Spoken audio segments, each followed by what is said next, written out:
que tout ce qui n'est pas de toi se taise et que seule la voix de l'Éternel soit entendue par tes enfants afin que nous puissions avoir la vie. Manifeste-toi, Prince de vie, du début jusqu'à la fin, que seul ton nom soit élevé. Nous avons ainsi prié au nom de Jésus-Christ. Amen. Acclamons très très fort Jésus et nous allons prendre nos places. Merci beaucoup. Amen. Je vous salue au nom puissant de Jésus. Amen. Et je vous aime de l'amour de Jésus-Christ. Aujourd'hui, nous avons un culte spécial.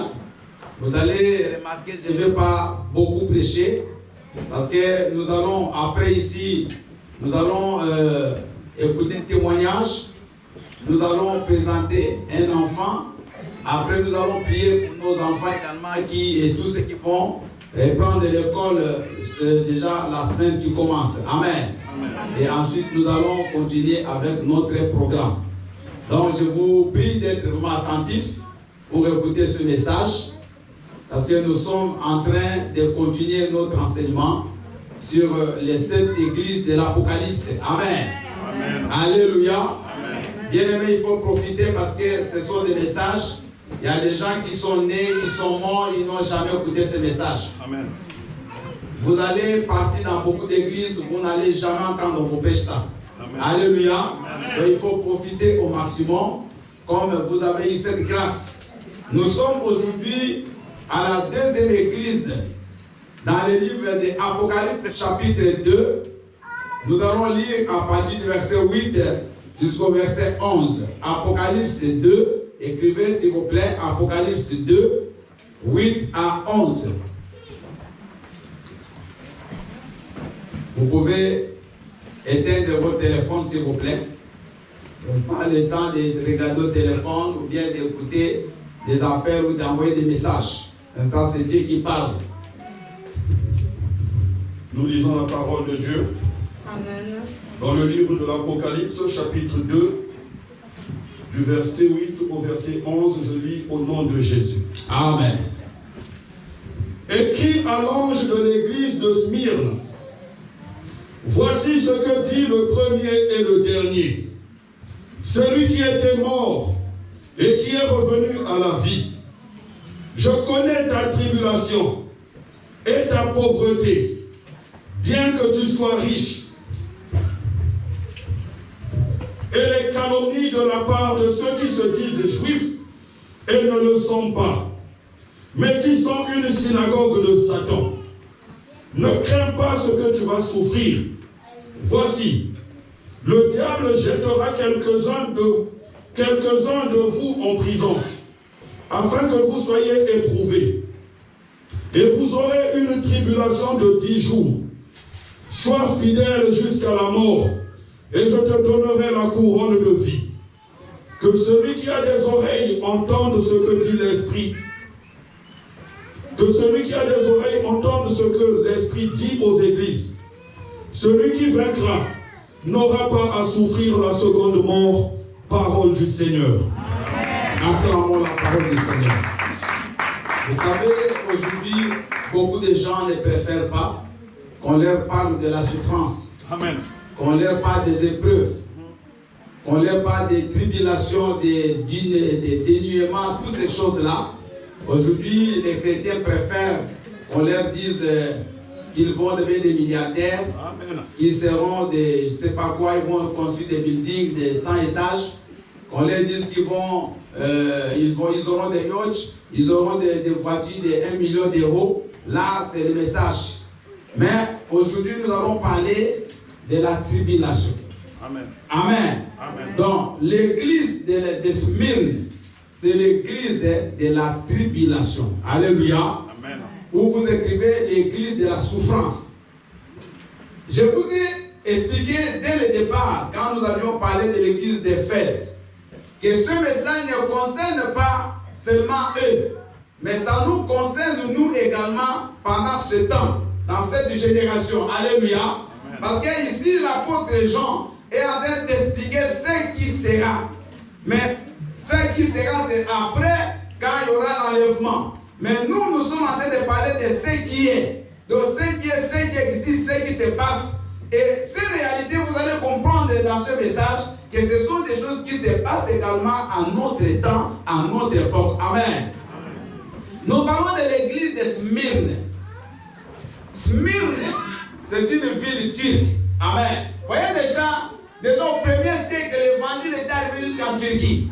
Parce que Smyrne actuellement, il y a des gens peut-être qui sont déjà partis en Turquie. C'est l'actuelle ville qu'on appelle Izmir. Amen. Il y a quelqu'un qui est déjà arrivé là-bas. Izmir, c'est la troisième ville de Turquie.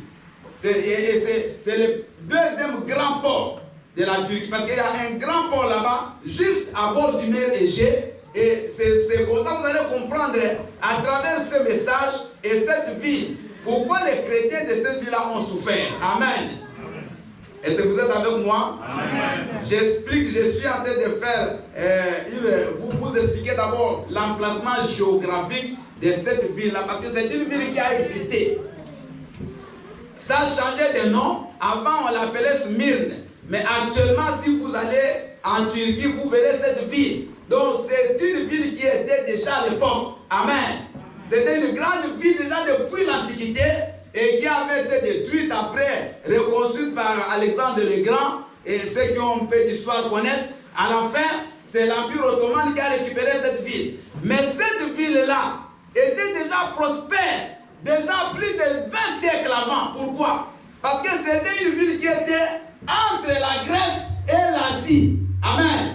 Donc, les gens qui faisaient le commerce, qui venaient de l'Europe, qui passaient par la Grèce, devaient accoster là-bas au port, qui est de Smyrne, parce que c'était vraiment au bord de la mer Égée, pour aller vers l'Asie.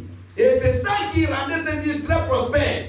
Alors, à l'époque maintenant des apôtres, il y a eu une grande communauté de Juifs qui est venue s'installer dans cette ville-là.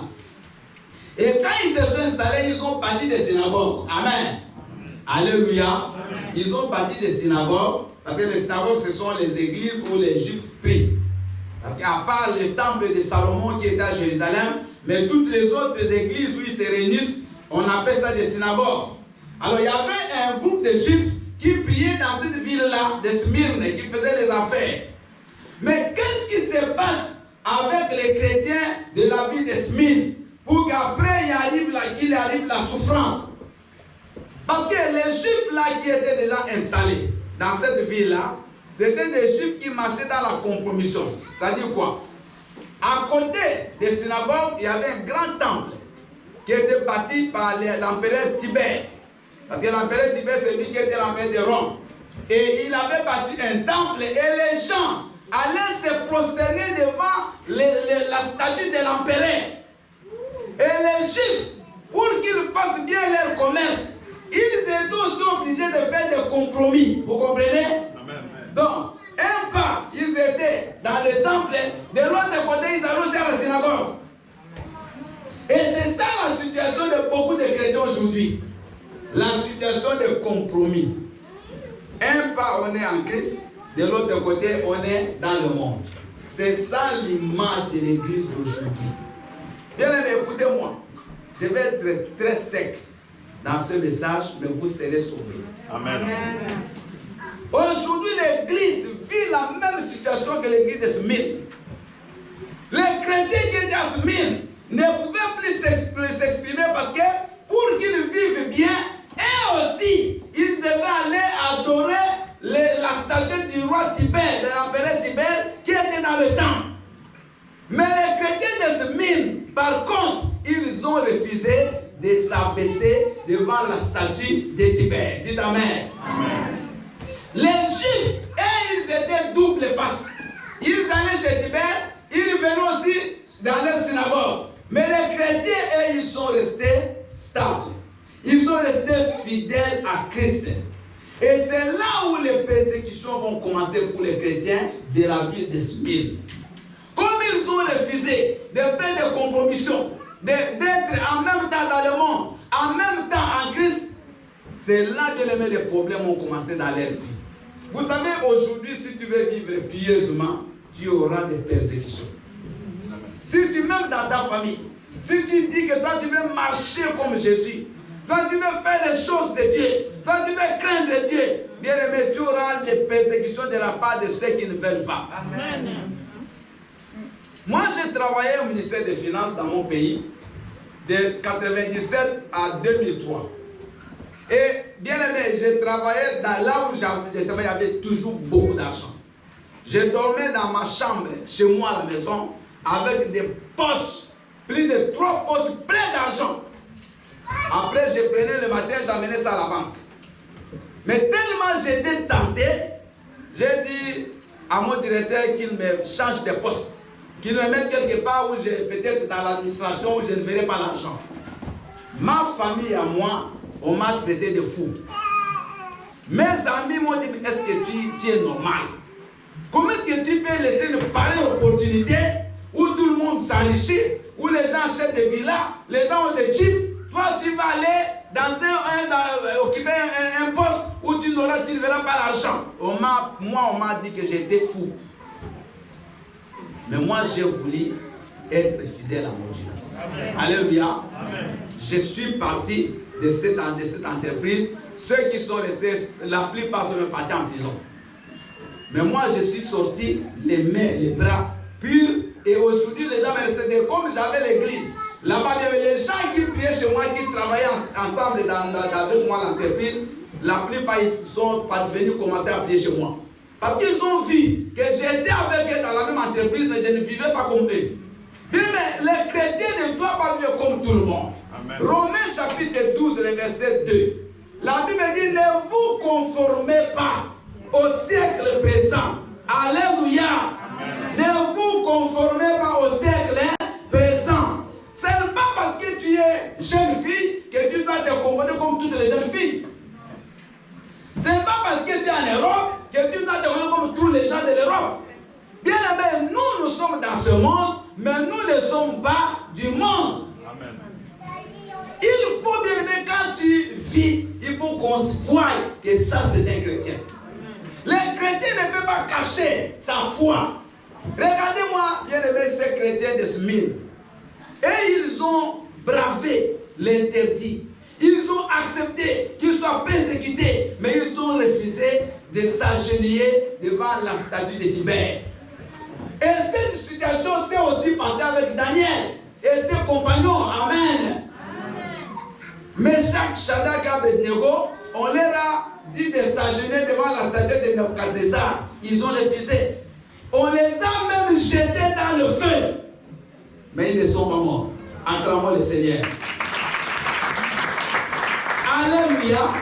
Bien aimé, quand vous marchez avec Dieu, même si vous commencez par la souffrance, mais sachez que vous terminez par la gloire. Vous n'avez pas entendu. Quand vous marchez fidèlement avec Dieu, même si vous commencez par la souffrance, vous finirez par la gloire. Mais si vous commencez par la gloire avec Satan, vous finirez par la souffrance avec Dieu. Autant maintenant, vivre bien aimé dans la souffrance, mais pour obéir à Dieu et demain recevoir la couronne. Qu'aujourd'hui de gagner le monde entier, que demain tu perds ton ciel. Papa Sama, vous allez nous lire s'il vous plaît Hébreux, chapitre 11. 24 à 26. Hébreux 11, 24 à 26. Je ne vais pas être très long aujourd'hui, mais suivez attentivement. Nous lisons la parole de Dieu dans le livre des Hébreux, chapitre 11, du verset 24 au verset 26. Je lis au nom de Jésus. Amen. C'est par la foi que Moïse, devenu grand, refusa d'être appelé fils de la fille de Pharaon. Aimons mieux être maltraité avec le peuple de Dieu que d'avoir pour un temps la jouissance du péché. Regardons l'opprobre de Christ comme une richesse plus grande que les trésors de l'Égypte, car il avait les yeux fixés sur la rémunération. Parole du Seigneur. Alléluia. C'est comme si vous n'avez pas compris. Vous êtes un peu distrait. Papa Samba, vous pouvez relire s'il vous plaît. Hébreux 11. Suivez s'il vous plaît. Hébreux 11, du verset 24 au verset 26. Ouais. C'est par la foi que Moïse, devenu grand, refusa d'être appelé fils de la fille de Pharaon. Aimons mieux être maltraité avec le peuple de Dieu que d'avoir pour un temps la jouissance du péché. Regardons l'opprobre de Christ comme une richesse plus grande que les trésors de l'Égypte, car il avait les yeux fixés sur la rémunération, parole du Seigneur. Alléluia. On parle ici de Moïse. Nous sommes tous dans notre message. Je suis en train de parler, il faut éviter les compromis. Amen. Amen. La Bible parle de Moïse. Moïse, pour une petite histoire, Moïse était juif, mais Moïse, quand il est né, il y avait une loi à l'époque en Égypte, comme ils étaient esclaves, il y avait une loi que tous les enfants mâles, juifs qui vont naître, il faut les tuer. Amen. Hein? Maintenant, quand Moïse est né, tellement il était beau, ses parents, sa mère n'a pas voulu le tuer. Et on a caché Moïse. On l'a mis dans un berceau. Après, on l'a caché à bord de la mer. Maintenant, quand ils ont caché Moïse, qu'est-ce qui se passe? Moïse était adopté après par la fille de Pharaon. La fille de Pharaon, on doit l'appeler qui? La fille de Pharaon. On doit l'appeler comment? Parce que Pharaon était roi. Amen. Donc la fille de Pharaon était princesse. Maintenant, quand on adopte un enfant, il devient ton enfant. Parce qu'il y a des gens qui font des adoptions comme des aventures. Mais quand tu adoptes un enfant, il devient ton enfant. Il a tous les droits que tes propres enfants biologiques. Amen. Surtout quand l'adoption est totale. Maintenant, Moïse est adopté par la fille de Pharaon. Moïse devient la fille le fils de la fille de Pharaon. Donc Moïse aussi est un prince. Amen. Moïse a grandi comme prince à l'Égypte. Écoutez-moi, peut-être que vous ne savez pas. Mais Moïse a grandi comme un prince. Moïse, quand il a grandi, il a étudié dans les meilleures écoles d'Égypte. Moïse avait des travailleurs, il avait des serviteurs, il avait tout. Moïse n'a pas souffert. Il n'a pas souffert. Moïse n'avait pas le statut d'esclave. Il vivait dans la maison de Pharaon. Le matin, il y a des gens qui le réveillaient. Il y a des gens qui faisaient son lit. Il y a des gens qui préparaient son petit déjeuner. Il y a des gens qui l'amenaient à l'école. Moïse a tout eu. Il était bien. Il n'avait rien à regretter. Alléluia. Amen. La Bible dit de Moïse qu'il était très intelligent. Si vous regardez la Bible à partir de Genèse jusqu'à Deutéronome, c'est Moïse qui a écrit. Bien aimé, vous pouvez écrire peut-être les épîtres, mais écrire les livres comme Genèse, Moïse n'était pas là. Quand Genèse, quand tout ce qu'a dit à quel monde, il n'était pas là. Amen. Tout ce qui s'est passé avant, mais comment il a pu écrire? Je ne vais pas entrer dans la théologie ici pour vous expliquer. Mais Moïse était un savant, un érudit. Et n'oubliez pas aussi, selon l'histoire, qu'à l'époque de Moïse, l'Égypte c'était la plus grande puissance du monde. Amen. Et surtout intellectuellement. Amen. Amen. Regardez même les pyramides qu'ils ont construites à l'époque, jusqu'aujourd'hui ça existe. Amen. Quelle intelligence ces gens avaient. Et Moïse a grandi dans cette science-là. Mais Moïse, quand il a 40 ans, Moïse va comprendre que non, moi je ne suis pas égyptien. Alléluia. Amen. Moi je suis juif. Vivre chez Pharaon, mais je vis dans l'idolâtrie. Parce que Pharaon, il adorait les crocodiles. Pharaon adorait les serpents. Moïse dit, mais non, moi je suis juif. Nous adorons le Dieu qui a créé les cieux et la terre. Alléluia. La Bible dit que Moïse, devenu grand, préféra, écoutez, préféra vivre avec ses frères esclaves que de continuer à demeurer dans la maison de Pharaon. Amen. Pour manger des mets succulents, pour vivre dans l'opulence, pour qu'un jour qu'il rate le ciel. La Bible dit que Moïse avait ses regards fixés vers la rémunération. Amen. Peut-être que vous n'avez pas eu la grâce que Moïse avait. C'est pour ça que vous ne comprenez pas. Moïse va tout abandonner. Toutes ses grâces, tous ses avantages. Et il va fuir. Il va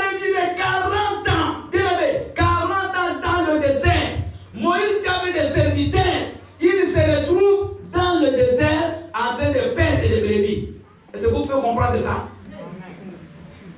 C'est comme vous. Vous êtes une femme, mais vous vivez au crochet d'un monsieur qui est marié. Ce monsieur vous donne beaucoup d'argent. Ce monsieur loue votre maison. C'est lui qui vous paye des voitures. Vous roulez carrosse. C'est lui qui supporte votre famille en Afrique. Il fait tout. Maintenant, la parole de Dieu sort. Comme tu l'entends là, que tu dois laisser ce monsieur, parce que tu dois te concentrer sur ton avenir, sur ton ciel. Qu'est-ce que tu vas faire? Non, mais c'est pasteur. Mais ça, c'est la vie privée. Il n'y a pas de vie privée pour les chrétiens. Ça n'existe pas. Amen. Les chrétiens n'ont pas une vie privée. Moi, je ne peux pas, comme je suis là, pasteur Bill, avoir une autre vie en dehors de sinon. Partout où vous me verrez, c'est comme vous me voyez ici. Rien ne va changer. Amen. Amen. Alléluia. Amen. Moïse, lui, il a tout abandonné. Bien, mais nous devons arriver à abandonner tout ce qui nous attache au péché. Amen. Tout ce qui nous lie au monde. Amen. Nous ne devons pas nous conformer à ce siècle présent. La semaine, tu es à l'église. Le vendredi, tu es à la boîte de nuit. Le dimanche, tu viens danser ici. Le nuit, tu vas danser pour le diable. Non. Même les parents. Les enfants, ils mettent la musique de Michael Jackson et vous applaudissez. Mon enfant, il sait danser comme Michael. Tu connais Michael, qu'est-ce qu'il avait? Tu connais le pouvoir qu'il avait? Tu sais l'esprit qui était derrière lui? Mais ce n'est pas possible. Comment un parent peut accepter que son enfant danse les danses du monde, mais toi, tu ne danses pas ça? Pour toi aussi, tu le danses. Bien l'écouter.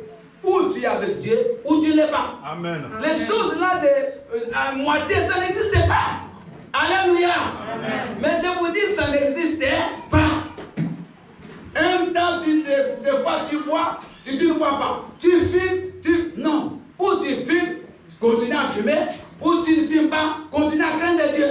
Amen. La Bible dit que celui qui fait la justice, qu'il continue à faire la justice. Celui qui fait le péché, qu'il continue. Bien aimé, le salaire du péché, c'est la mort. Amen.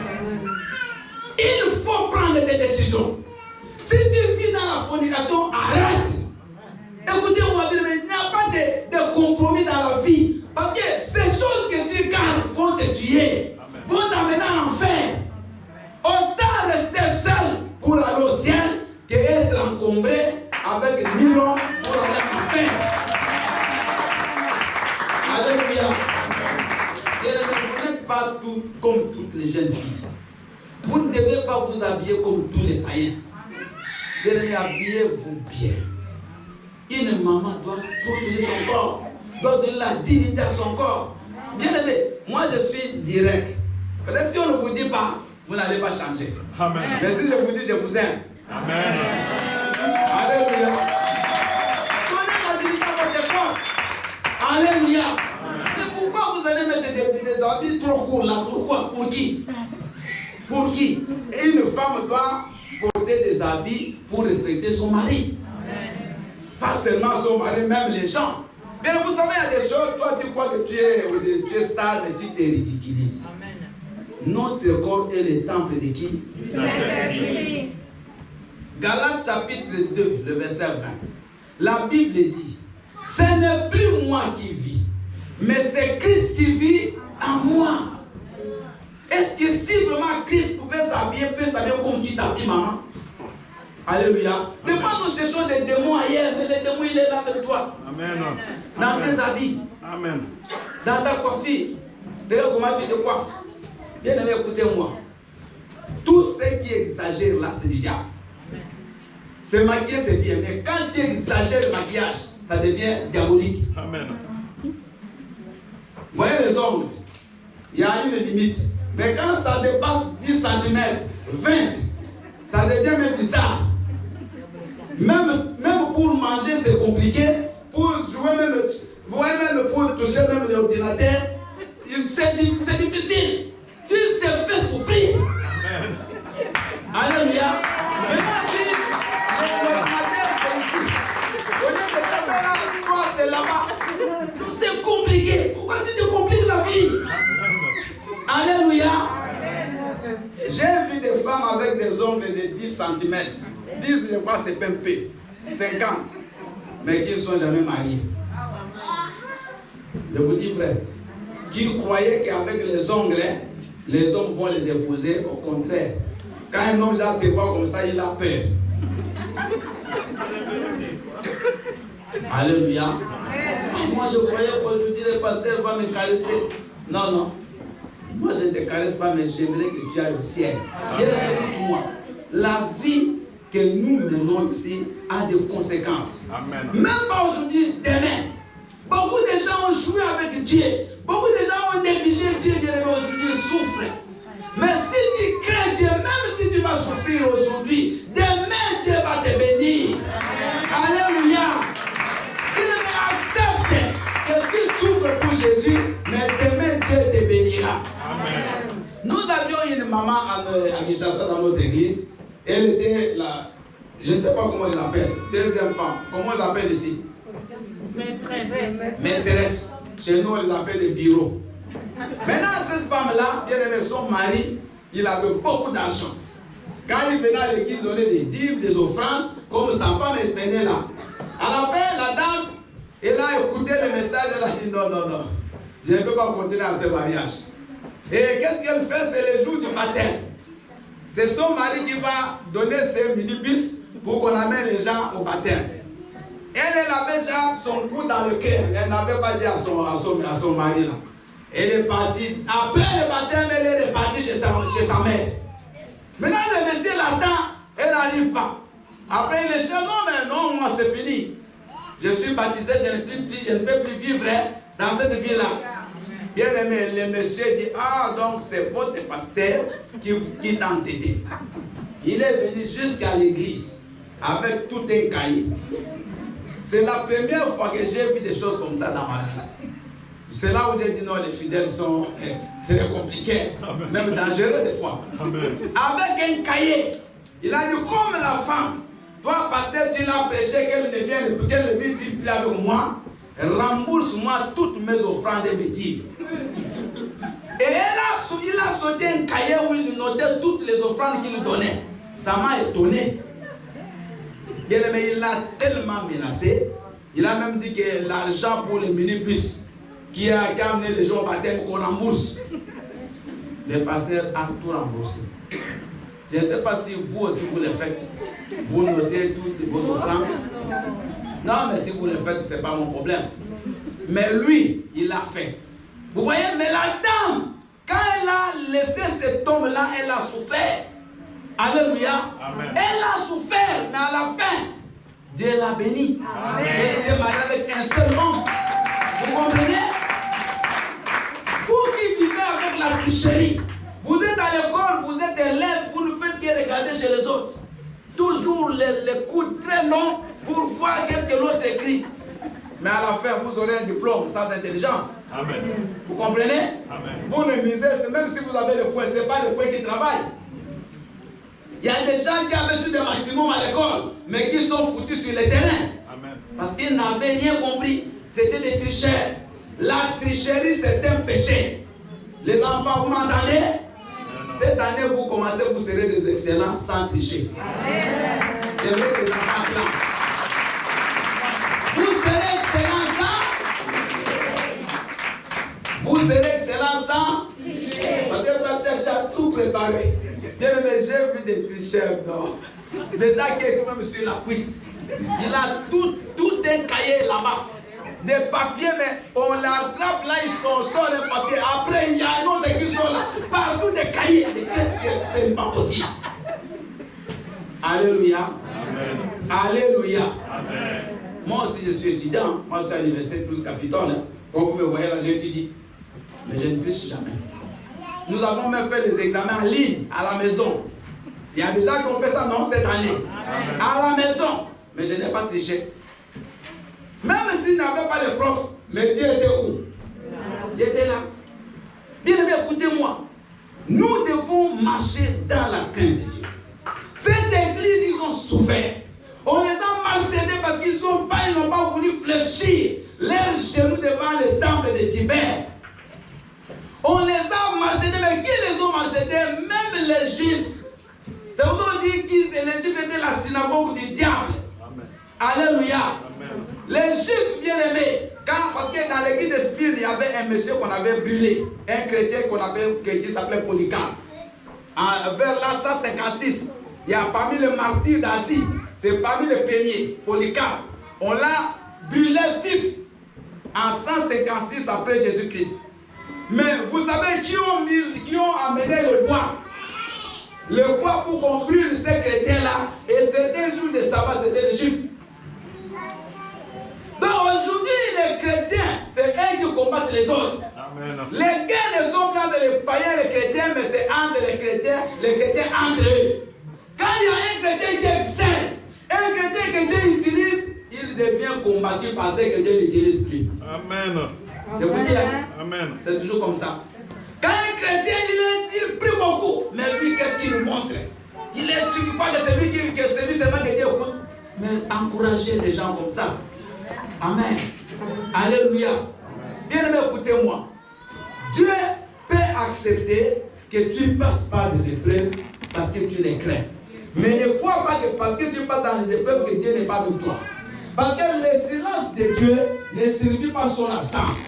Mais moi, je n'ai vu personne qui marche avec Dieu et qui meurt dans la confusion. Je n'ai jamais vu. Je répète, je n'ai jamais vu quelqu'un qui craint Dieu et qui meurt dans la confusion. Mais j'ai vu des gens qui avaient beaucoup de richesses, mais sans Dieu qui ont fini des pauvres, qui ont fini malheureux, qui ont fini pendus, qui se sont même suicidés. Vous avez suivi des infos. Des gens qui violaient des gens, des millionnaires, et lui-même s'est pendu. Il a laissé des millions. Le péché va t'amener à l'enfer. Et la Bible dit ici, toujours nous sommes dans Apocalypse 2, vers la conclusion du livre au Smyrne. La Bible dit, ne crains pas ce que tu vas souffrir. Voici le diable jettera quelques-uns de vous en prison, afin que vous soyez prouvés, et vous aurez une tribulation de 10 jours. Sois fidèle jusqu'à la mort, je te donnerai la couronne de vie. Acclame le Seigneur. Alléluia.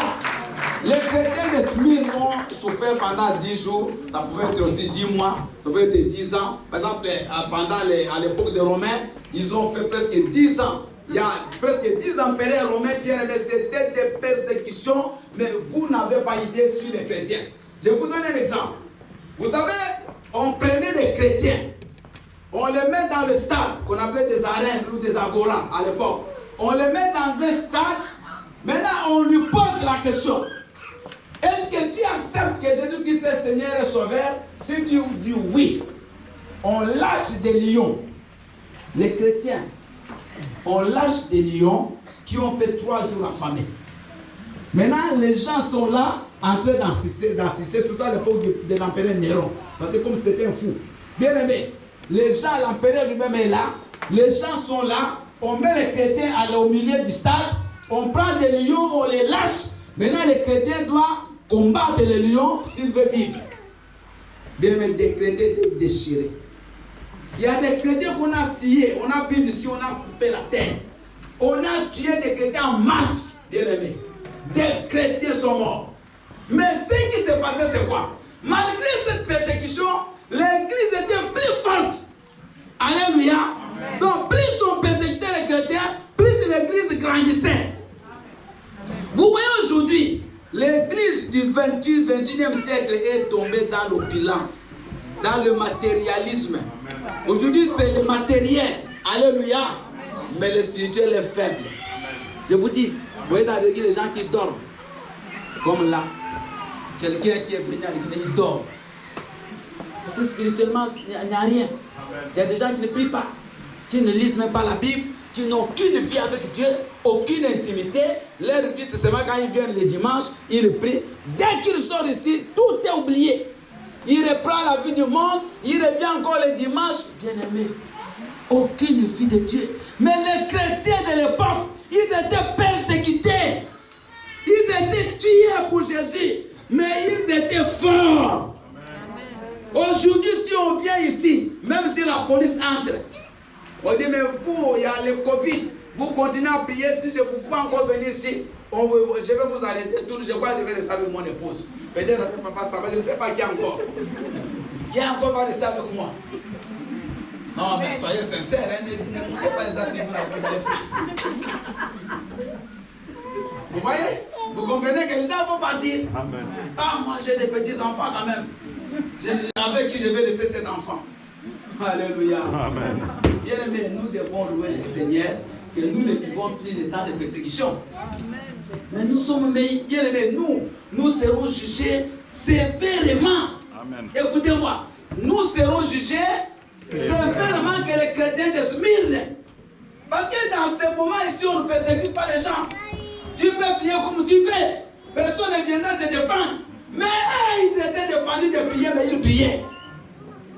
On les obligeait de s'agenouiller devant des statues. Ils refusaient, malgré qu'ils savaient qu'ils pouvaient mourir. Mais toi, tu pries calmement. Mais de la prière en question n'a pas de force. Tu ne pries même pas bien. Tu ne crains pas Dieu. Tu es dans les compromis. Les chrétiens font tout ce qu'ils veulent. Les chrétiens sont loin de Dieu. Mais on vient seulement pour danser. Bien aimé, moi je préfère même que tu ne danses pas, que tu commences à pleurer pendant les danses. On dit de toujours danser, mais tu sais que tu es dans le monde. Ou tu es du monde, ou tu es de qui? Ou tu es du monde, ou tu es? Aujourd'hui, vous voulez choisir quelqu'un qui est prêt à changer sa vie. Amen. Qui est prêt à changer sa vie. Amen. Bien aimé, la Bible dit si tu écoutes la voix de Dieu, n'endurcis pas. Ne dis pas moi je changerai demain. Personne ne connaît demain. Amen. Amen. Amen. Je vais vous raconter une histoire. Je suis à 5 minutes de terminer. Il y a mes amis, vers les années 86, qui évangélisaient dans les rues, dans les maisons. Parce que nous, à l'époque, on allait de maison en maison, on allait prêcher les gens la parole de Dieu. Maintenant, ils sont partis dans une parcelle d'un monsieur qui était riche. Suivez-moi, c'est une histoire de frère. Et un monsieur qui était très riche. Quand ils entrent et ils commencent à parler de Jésus, le monsieur les chasse. Il les supplie, non, mais non. Il dit, non, mais si vous avez besoin d'argent, dites-moi. Il dit, non, on n'a pas besoin de ton argent. Il dit, non, non, mais à vous voir, là, vous êtes des malheureux, des pauvres. Si c'est la nourriture, dites mon épouse va vous donner la nourriture. Il dit, mais non, non, on vient te prêcher. Après, il les a menacés. Il a pris un chien, il a dit, si vous ne sortez pas, mon chien va vous mordre. Suivez l'histoire. C'est un ami, il est là. Il a une chasse. Et les amis sont partis. Ils sont partis en courant, en fuyant. Parce qu'il y a un chien, il y avait un grand chien dans la parcelle. Quelques minutes après, 10 minutes après, le monsieur va prendre sa voiture pour aller, je ne sais pas pour où est-ce qu'il partait. Dès qu'il sort de chez lui, c'est la grande route, les gens ils connaissent vers Bypass, vers le rond-point Gaba venant de Lema. La route là qui va vers Mongafoul. C'est une route qui est fréquentée, les voitures passent en vitesse. Le monsieur sort de sa voiture. Juste pour entrer sur la lâche principale, accident, il est mort sur place. 10 minutes après avoir refusé de recevoir Jésus. Alléluia. Il a dit que ces gens-là avaient faim. Mais lui, bien aimé, il a refusé l'occasion de son salut. Aujourd'hui, si tu écoutes la voix de Dieu, c'est maintenant qu'il faut se convertir. C'est maintenant qu'il faut se décider, maman. Alléluia. Demain ne t'appartient pas. Demain ne m'appartient pas. Je suis un prophète de malheur. Mais nous ne savons pas quand Christ reviendra. Amen. Parce que tous les signes sont déjà là. Alléluia. Amen. Les signes sont là, qu'est-ce qu'on attend? Jésus peut venir maintenant. Il peut venir demain. Mais où seras-tu avec cette vie, ma sœur? Change ton comportement. Change ta façon de t'habiller. Change ta façon de parler. Quand on combat avec les gens, ta conduite.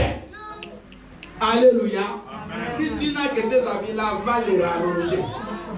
Va rallonger. Je ne dis pas qu'il faut mettre juste là quand tu marches, on ne va même pas te soulever chaussures.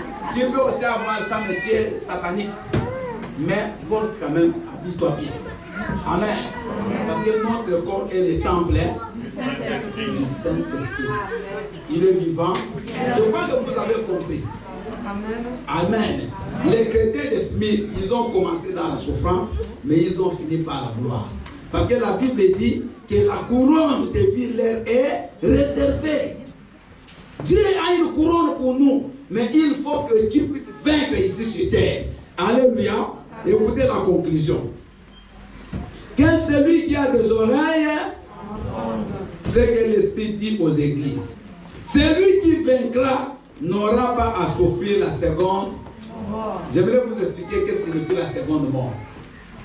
La première mort, c'est quand ton corps parrain n'a plus de vie. Ça, c'est la première mort. Mais c'est le corps qui meurt, mais ton esprit ne meurt pas. Vous me suivez? L'esprit ne meurt jamais.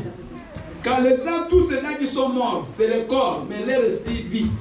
Alléluia. Maintenant, la seconde mort, c'est quelle mort? Vous voyez, la Bible dit, après le millénium, donc quand Christ va revenir du ciel, suivez, rapidement, je vous brosse ça. Il reviendra du ciel, il va se mettre au ciel, il ne va pas descendre sur la terre. Les chrétiens et ceux qui sont morts avant Jésus-Christ, qui ont reçu Christ, pendant qu'il était dans les cellules de mort, ils vont tous ressusciter. Les chrétiens qui seront vivants vont changer de corps et tous vont monter dans les cieux. Ils vont rencontrer Jésus dans les airs. Ils vont rester avec lui pendant 7 ans dans les airs. Regardez, après 7 ans, Jésus va descendre sur le mont des Oliviers à Jérusalem. Il descend là-bas et il va établir son règne qu'on appelle le millénium pendant 1000 ans. Donc Christ descend avec tous ceux qui étaient montés avec lui. Vous comprenez? Maintenant ici sur la terre, il y aura 7 ans. Aussi des gens qui vont rester, qui ne seront pas sauvés, qui ne vont pas aller. Ces gens-là vont subir ce qu'on appelle la grande tribulation. Là, l'antichrist, il va devenir visible. Bien aimé, il va souffrir les gens. Ce sera des moments qu'il ne faut jamais même prier que tu vois. Des temps durs, des temps difficiles. Et pour que tu sois sauvé pendant les 7 ans sur la terre, il faut que tu es martyr. Que tu acceptes de résister à l'antéchrist, mais on va te tuer. Donc ce ne sera pas facile. Et après maintenant, Christ revient, il fait 1000 ans. Avec ceux qui sont descendus et ceux qui seront vivants, ils vont rester sur la terre, il va régner pendant 1000 ans. Après 1000 ans, parce que le diable, quand il va descendre, il va l'attacher. Après, on va les délier, on va les laisser libres. Quand on va les laisser, il va encore rebeller les gens contre Christ. Et il y aura la guerre qu'on appelle la guerre d'Armageddon. Donc il va revenir. Ça sera vers la Russie, là-bas, c'est de l'autre côté, ils vont se rassembler pour venir attaquer Christ à Israël. Maintenant, quand cette guerre aura lieu, après Christ va vaincre. Et son armée et nous qui serons avec lui, nous allons vaincre le diable. Et on va prendre maintenant le diable. Et on va prendre la bête. Et les démons. On va les jeter dans les temps de feu et de soufre. C'est ce qu'on appelle l'enfer. Amen. Maintenant, toutes les personnes qui n'étaient pas sauvées avant l'enlèvement, ceux qui ne seront pas sauvés pendant le millénium, ceux qui sont morts avant que Christ vienne dans le péché, toutes ces personnes-là, ils seront jugés. Après, ils vont rejoindre Satan dans cet état de feu-là. Mais ils auront des corps qui ne mourront pas. Regardez, ils auront un corps qui sera tout dans le feu, mais ce corps ne mourra pas. Et ce corps sera tout dans la tourmente, dans la souffrance 24 heures sur 24. Et c'est ça qu'on appelle la seconde mort.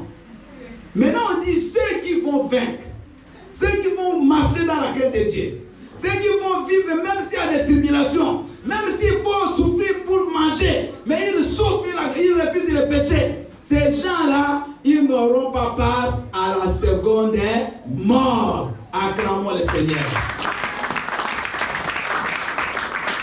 Nous sommes arrivés à la fin de ce message, mais j'aimerais demander à tous ceux qui veulent donner leur vie à Jésus de le faire maintenant. Pas demain, maintenant. Si tu veux que Jésus devienne ton Seigneur, ton Sauveur, tu vas fermer tes yeux. Tu vas répéter après moi cette prière. Tu vas donner ta vie à Jésus. Tu vas dire, Seigneur, j'aimerais que je t'accompagne, que je marche avec toi, que je te craigne. Tu vas faire cette prière qui sort du fond de ton propre cœur. Vous allez dire après moi, Seigneur Jésus-Christ, Aujourd'hui, j'ai entendu ta voix. J'ai compris que malgré que je viens prier, mais souvent c'est l'apparence. Mais par ta parole, j'ai décidé de marcher selon tes principes. J'ouvre mon cœur et je t'appelle. Entre dans ma vie. Deviens mon Seigneur et mon Sauveur. Montre-moi ton amour. Pardonne mes péchés et que je te serve toute ma vie. J'ai prié au nom de Jésus et tous disons Amen. Acclamons